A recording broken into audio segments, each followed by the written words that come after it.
جہلم شہر اور اس کے گرد و نواح میں آج شدید دھند چھائی رہی۔ دھند کے باعث حد نگاہ انتہائی کم ہو کر رہ گئی، جبکہ سردی کی شدت میں اضافہ ہوا۔ دھند کے باعث ٹریفک کی روانی متاثر ہوئی، جس سے مسافروں، طالب علموں اور سرکاری ملازمین کو مشکلات کا سامنا کرنا پڑا۔ دھند کے باعث آمد و رفت میں کمی واقع ہوئی، جبکہ کاروبار زندگی معطل ہو کے رہ گیا۔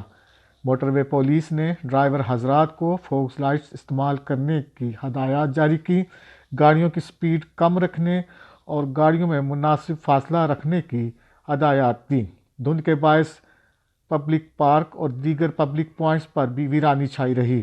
شدید سردی اور دھند کی وجہ سے بیماریوں میں اضافہ ہو سکتا ہے۔ محکمہ صحت نے لوگوں کو سردی اور دھند میں احتیاطی تدابیر اختیار کرنے کی ہدایات جاری کی۔ کیمرہ مین فضل حسین کے ساتھ وسیم تبریز، وش نیوز، جہلم۔